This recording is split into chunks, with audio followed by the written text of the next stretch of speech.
stage, Robert Oblong.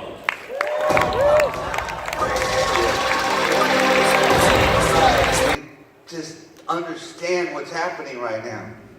Understand that you have arguably one of the greatest speakers in history. The #1 motivational speaker in the world, who you just witnessed, who has been doing this a really long time. You want to talk about DNA and vision, and I don't know, probably every single person in this room has been impacted by his voice. So I want you to give a really warm welcome to Mr. Les Brown.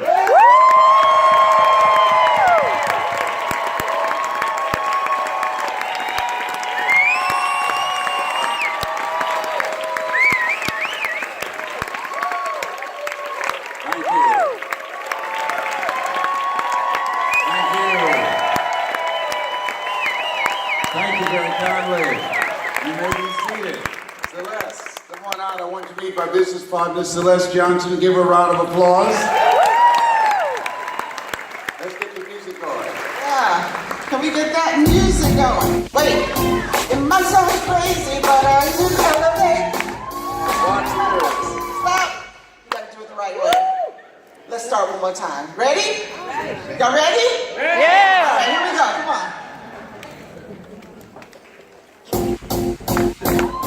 It might sound crazy, but it's elevated. Come on. It tastes really good and it keeps you awake. Supercharge your life with the right approach.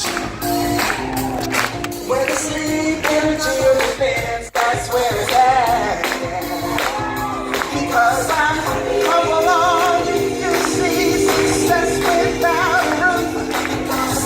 I belong, you know, happiness is the truth. I belong, you know, never make things with you.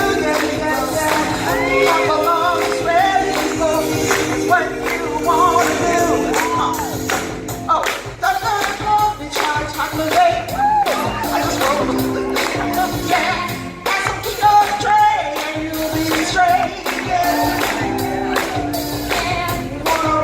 Take the toast today.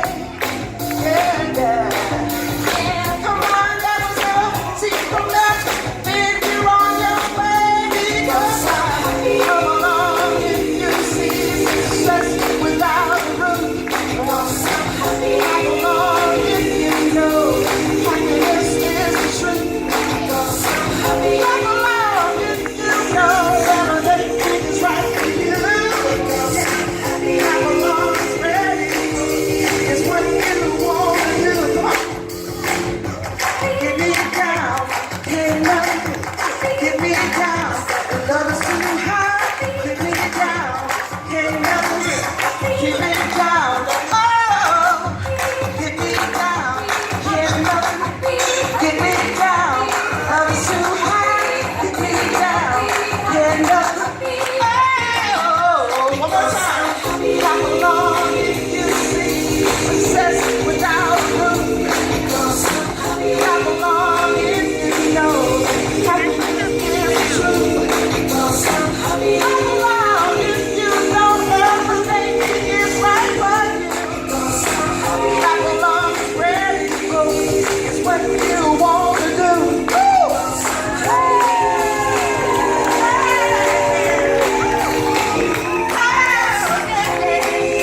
She wrote that this morning.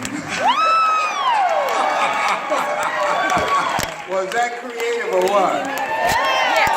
Right. Okay, you may be seated. All right. Let's go. Yes. To do the same thing. Well, it was this morning. I just thought something fun, something different. I love the happy. That fits so well. And so I was down here scouting around. What words? What should I put in there? And so I hope you appreciate it. Yeah. So, Les had given me an opportunity to just say a couple of words to you this morning. I have been knowing him for decades, actually. I know I don't look like I'm that old, but I actually worked with him seriously a couple of decades ago, and then I've circled back and I'm currently a COO. And we had a chance to talk about preparing for you, and I love the experience here. We're trying to tie into your experience, so we wanted to give you a little bit more than just a message. We're gonna give you some songs, some interaction, some fun, and so that's part of what we're putting together in this little brief moment, so we trust that you will enjoy it. Now, I'm just gonna jump right in. I just have a few minutes, and I will say that I'm very grateful for the opportunity. It's always a pleasure, a privilege to have a moment to share a couple of ideas. When we talked about Elevate and your whole company, I know that's the drink. I've been drinking the coffee. I love it with the cream, and it's really good. But we talked about that, and the word elevate, he said, you know, you do something about elevating production, elevating performance. Why don't you share a couple of stories about that? So that's what I'm gonna do, and then he's gonna come and tell you how to do it in an amazing way. So, let me do this. To get us started, I want you to repeat after me, and I want you to give me some energy when you do this, all right? I am open to possibilities. I am open to possibilities. Say this, I am committed to action. I am committed to action. And one more thing, I choose to elevate my life. I choose to elevate my life. Great. First thing I said, be open to possibilities. In order to get the most out of this session, or even out of the last 48 hours while you were here, or really out of life, you must stay open to possibilities. What I want you to do right now is get one idea, one goal you have, put it in your mind right now. Come on, think of a goal. It could be any goal. It could be business, personal, put a goal in your mind.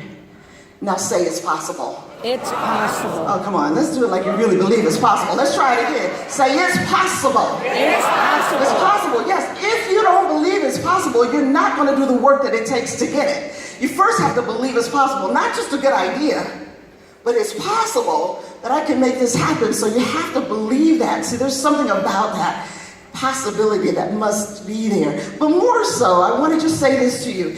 As you go through this session and the rest of reviewing what you heard over the last couple of days, please do this. Keep your mind open. Sometimes I run into people and they feel like, oh, I heard that before, and they shut down, like they already know.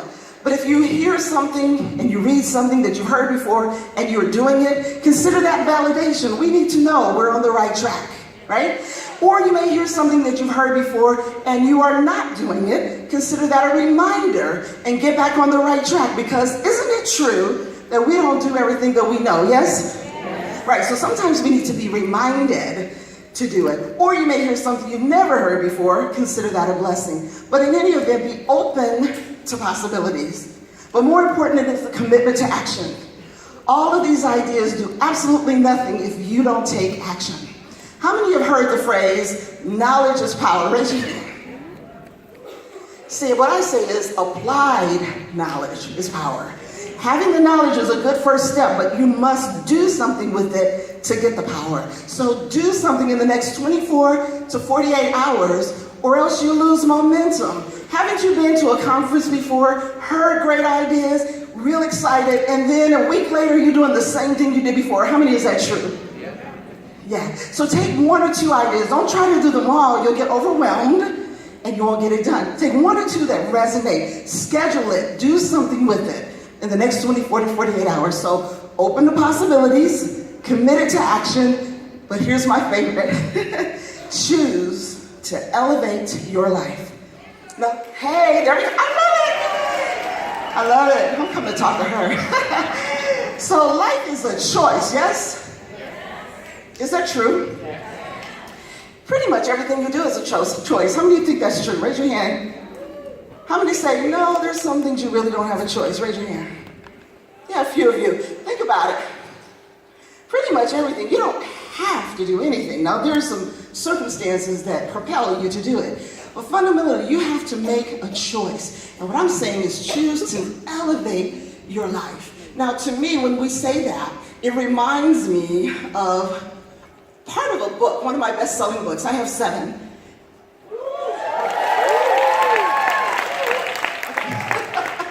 I'm a little crazy too, that's why I hang out with him.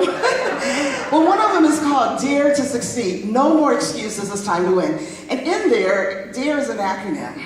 D stands for discipline in various areas. A is act with clarity and focus. R is raise the bar. And E is engage. I'm going to focus on the R for a minute because elevate means to raise the bar.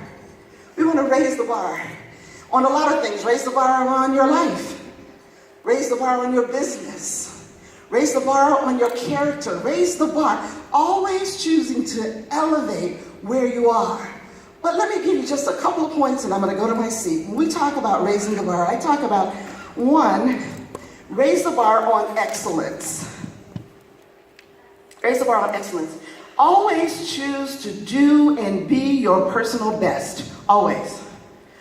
Now, your personal best may change from day to day. If you're not feeling well, you won't have the same energy as if you just came back from vacation. We know that, right? But on that given time, doing and being your personal best is what you always want to do. Raise the bar. Some people will just do halfway. What I hear Les say often, he'll say, some people work just enough to keep them getting fired.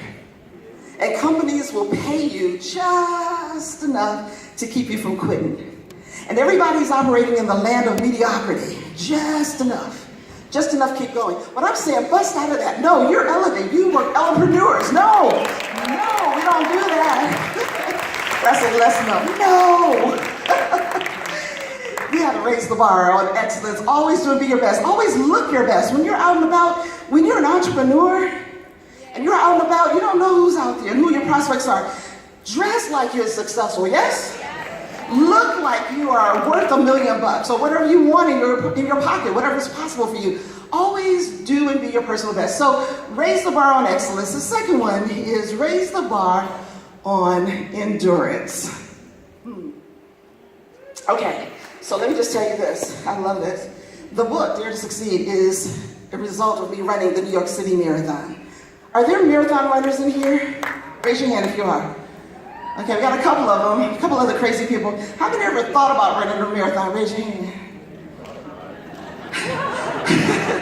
How many thought about, I'm just going to go and change the TV without the remote control? That's my right. Here's the key. I mean, it's a little crazy, but what I did was to run the New York City Marathon, and there was a lot of life lessons that come from that. And one of them is endurance. It's an endurance race. How do you make it to the end? And there's a variety of things you want to do, but I remember a story that comes to mind. It's not really a made-up story, it's a real story. Around mile 20, I got a cramp in my left leg. I never got cramps before in my training, but I got a cramp and I knew I couldn't focus on the cramp because if I focused on the cramp, what would happen? It would get worse. Whatever you focus on gets bigger, yes? Whatever you focus on. So focus on what you want, not what you don't want. That's a key nugget right there. Focus on what you want in life, in any situation. Focus on that, not what you don't want, because you don't want to attract it to you. So I couldn't focus on the pain. So I said, okay, I've got to think of something else. And I remembered it was raining that whole year. It rained on that marathon. And I was thinking about the rain, and I was thinking about my headset, and I was thinking about the fact that as a speaker and a trainer, I didn't have that rags to riches story. I hadn't overcome any major obstacles. So I figured when I run and finish this race, I'd have something to talk about. And I do. But here's the deal. So I shifted my thinking away from the pain, and I'm not kidding, the pain went away. Right into my right leg. It did. It's a true story. I said, oh no, I've got to do this again. So I remember this poem that I had written before, and it was called, It's Not Over Until I Win. And so I started talking to myself. And sometimes talking to yourself is the only time you have intelligent conversation going on, yes? All right? So the poem goes like this. It says, when current results are different than what I thought when I began, I must not quit, but keep repeating, it's not over till I win. When problems and changes are all around me and I can't seem to find a friend, I must say to myself once more, it's not over till I win. It's not over. No, not over. I must know this deep within, in my mind, my heart, and my spirit. It's not over till I win. I would never give up. I would never give in. I would never give out. It's not over till I win. Say it every morning, through good, through bad, through thick and thin. Every day I say with conviction, say it with me. It's not over until I win. I tell you, seriously, the pain went away. And I went across the finish line 5 hours, 11 minutes, and 51 seconds later. Yes. Thank you. So here's the deal for you. All of us are not running marathons, I get that, but we're in the ultimate marathon of life. Yes? We're going to be going down the path, we're going to hit some walls, we're going to get some turns, we're going to be tired, we want to sit down. This is our life. But what you do, you have to talk to yourself. You have to push past the wall. You can't quit. You must elevate. You must raise the bar on endurance. I can do it one more time. We were here yesterday listening to the young lady that was speaking about how she wanted to give up. How many ever wanted to give up? Raise your hand. Absolutely. We all face that at some point. But you got to talk to yourself or put something in place to help you endure, because endurance will get you to the finish line. And that's what's going to help us to do that trip to Cancun. Is that right? Cancun? Yeah, become an ambassador. That's what I want to do, right? So raise the bar on endurance. And then the last one I'm going to do is expectation. Raise the bar on expectation. You get in life not necessarily what you want, but what you expect to happen. And when you believe something to the point of expectation, your behavior will change. Listen to that. When you believe something to the point of expectation, your behavior will change. So you need to raise the bar on expectation. Let me give you a quick story and I'm going to my seat. I remember this minister. It's a made-up story, but it makes the point. It was a minister in the part of the country that was experiencing a drought. So he decided to go to his parishioners and ask to pray for rain. So everybody, we're going to pray for rain next Sunday. We're going to expect it to rain. We're going to pray and all of that. So they agreed. So the next Sunday comes, and there's this large crowd. He goes out to survey the crowd before the services, and he looks out there and he searches. He comes back into his study and he shakes his head. And the assistant pastor said, "What's wrong?" He said, "You know what? It's a lot of people out there, but I didn't see one umbrella." Now, if you expect it to rain, yes, you get an umbrella or some kind of covering. Is that true? When you expect a child, you prepare for the child, right? I'm expecting a tall, dark, handsome, eligible bachelor with money to come and sweep me off my feet. So I'm making room. And I'm open to possibilities. So if you have suggestions, y'all crazy, okay?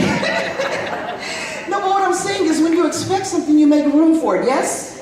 So when you're expecting your clientele to grow, your business to grow, you should be setting up systems that are ready to handle the onslaught. Don't wait till you get the client. Y'all hear me on that? I want more clients. I need to be having the systems in place to manage that. So when they come, we just flow right in there. What are you expecting? So the bottom line is we want to be open to possibilities, committed to action, and we want to choose to elevate our life. And how do we do that? We raise the bar. What's the first thing I say? Raise the bar on. Do you remember? Endurance. Excellent. So we're going to say that. We're going to raise the bar on. Okay, give me one more energy. A little bit more. Raise it up. Raise the bar on. Excellence. We want to be excellent. We're going to raise the bar on. Endurance was the second. That's a tip. Let's try it again. Raise the bar on. Endurance. And the last one we're going to raise the bar on. Expectations. That's what we're going to do. And if you do that, I believe that the next time we're invited back, I trust that we'll find out we have a lot more awards to give out, and we'll be talking about how fabulous that trip was in Cancun. I am delighted to be able to work day and night with Les Brown, not night, but day. Let me correct that. Don't start rumors. I work a lot with this man, and it's a privilege, it's an honor, quite frankly. And I say, you know, I walk around, I'll tell you this, I'm going to my seat. I worked with him a lot years ago, and then again, I traveled pretty much with him. And I see people all over, all walks of life, old, young, black, white, fat, all people. Seriously, and I mean, I know him, he's a friend, and I work with him, but they say the same thing, how he changed their lives, how he made a difference. And I'm kind of awestruck, I'm not awestruck, but it's amazing to me that this man that I have a chance to be around so often has done such amazing things, and I'm glad you are welcoming him. He's going to come to you right now and just blow you away with some additional things. So please give him another round of applause for Mr. Les Brown.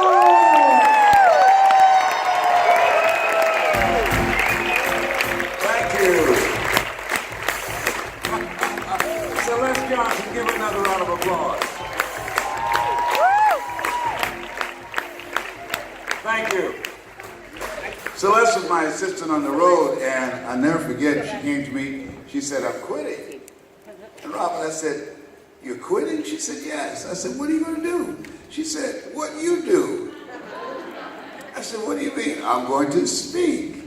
I train speakers, right? So, Keith, she really shocked me when she said this. And so I said, what made you say that? She said, I'm sitting in coach and I can see you in first class. You don't have a college education, I do. I'm back there in coach working on my computer. You open up your computer and close it like you know how to turn it on.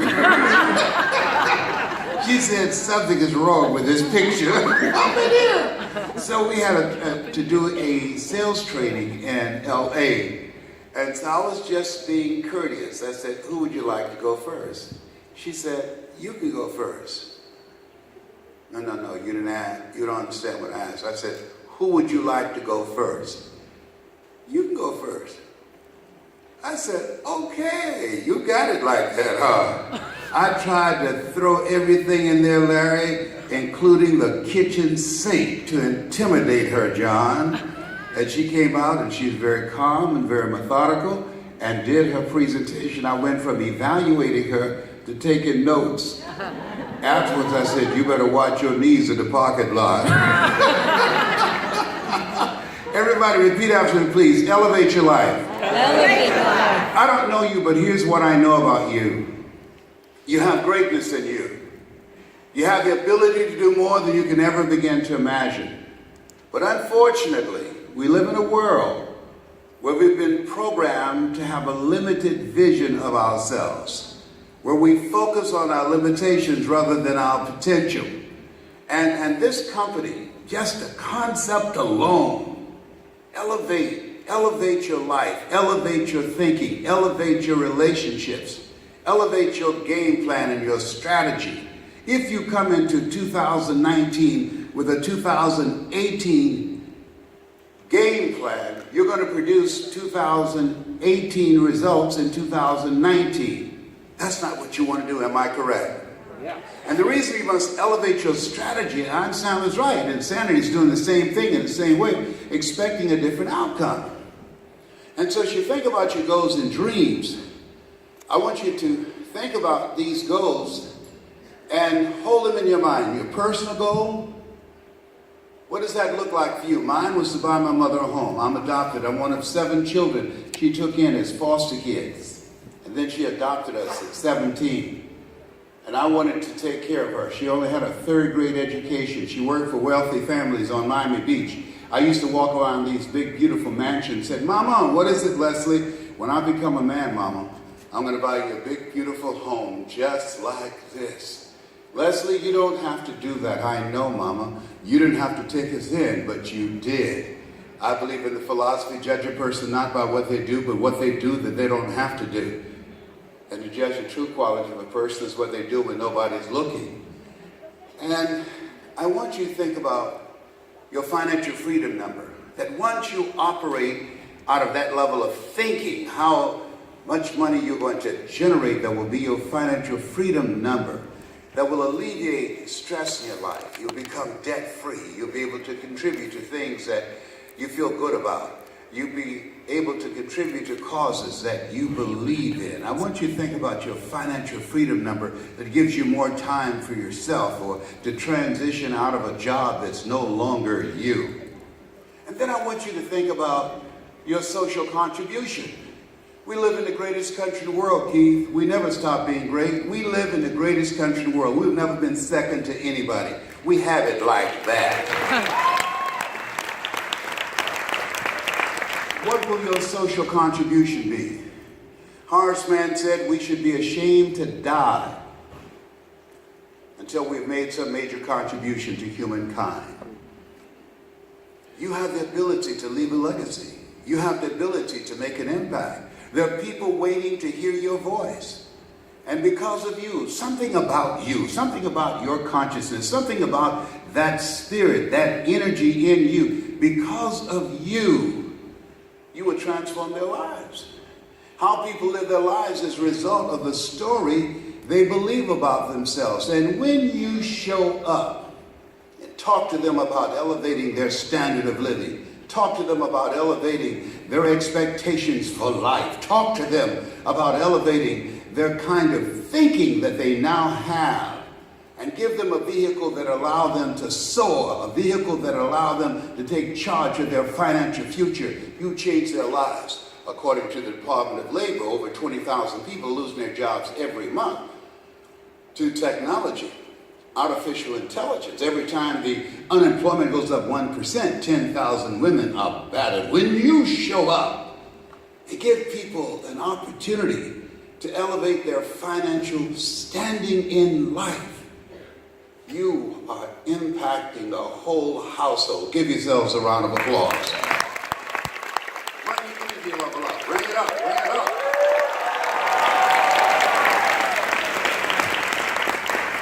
So as you think about your goals and dreams, let us say again, it's possible. It's possible. Come on, everybody together, it's possible. It's possible. Yeah, see, most of us don't know, but we unconsciously suffer from possibility blindness. I didn't do what I'm doing now for 14 years. 14 years, I didn't do it because I didn't think it was possible. I didn't think I can compete with people with PhDs and MBAs and corporate experience that I did not have. And so as a result, I was a spectator like millions of people that will be watching the Super Bowl today. Guess what? Every day you wake up in your right mind, it's a Super Bowl. I'm telling you, if you can go to the bathroom by yourself and not own yourself, it's a Super Bowl. I'm telling you, hey, listen, there are things that we take for granted. A warm shower, we take for granted. I'll never forget, I was in Israel and I had to go to the bathroom. They said, well, go up that mountain over there. We just came from the Dead Sea and other holy spots, and I was going up the mountain, and a guy was standing out front with a roll of toilet tissue. I went in there to use the restroom. There's no toilet tissue. And I came outside and I said, I need some tissue, sir. And he said, well, he just rolled off about 2 or 3 sheets. Keith? I said, man, no, it ain't that kind of party. I need a little bit more up in here, all right? and he rolled off some more, and he said, that'll be 25 cents. So I said, okay. So I opened up the stall, and there was a hole in the ground. Not a commode, a hole. I said, hey, where are the toilets? He said, he came back in there. He said, there it is there. I said, no, it ain't that kind of party, buddy. Things we take for granted in America. You could have seen me coming going back up that mountain like this. Walking real slow, let me tell you something. Singing God Bless America. Oh my God. I'm telling you, we take a lot of stuff for granted, John. You know, I'm telling you, it's not like that. So let's look at something right here. I want to share something. Can I see the monitor here? Okay. So, this is Mama. She took us in. Wesley and I have a twin brother. And which one am I? On the right or the left? Yeah, I'm the cute one. All right, I'm on the left. All right. Yeah.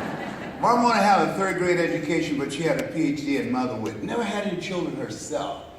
And she worked for wealthy families on Miami Beach. She took in 5 other children afterwards. Then she cooked for them and weighed the food left over from the families that she cooked for. And she kept their children, and we wore the hand-me-down clothes of the children that she kept. And I loved her. Martin Seligman said, and I admire my mother's faith and energy and how she inspired me. Martin Seligman said that between the ages of 0 and 5, we determine, based upon the conversations that we hear, based upon our environment, based upon our circumstances, what's available to us and what's not available to us. And so when I think about my life, this is Wesley and I, my twin brother, eating sugar cane. Anybody ever eaten sugar cane in here? Yeah, I did a tour years ago called Millionaires in Training with our president, and he was lamenting to some reporters that his father only gave him $14 million for his dream. How many of you, $14 million would have been your dream? My mama gave us 2 pieces of sugar cane. I'm telling you, buddy. Oh my Lord. So I want you to keep that picture in mind. And so, but here's why this work that we're doing. I want you to think about somebody that's important to you. That's Mama. Took care of her until she's 89. She's a 22-year breast cancer conqueror. I feel like, I feel like Abraham Lincoln. He said, all that I am and all that I ever hope to be, I owe to my mother. Mama was a great woman. She was quite a person. I want you to think about somebody special in your life that you'd like to do something for. How many think about that person? Raise your hand right now and share with me how you can do that. And the people that you see, the people that you talk to, they have somebody special in their lives who's done something for them, somebody that looked out for them, somebody that's been an angel for them, an advocate for them. Could have been a teacher, relative, an aunt, a neighbor. And so she never had any children, but buddy, she was something else. She inspired me. She was unstoppable. A reporter asked her, how did you know you could raise 7 children, never had any children yourself? She said, I just felt that the Lord would make a way somehow. Let me share something with you. I want you to think about your goals right now. And I want you to expand those goals beyond your comfort zone. And don't ask yourself how you're going to do it. How is none of your business. Lean not unto thine own understanding. In all thy ways acknowledge him, and he shall direct thy path. You will be led.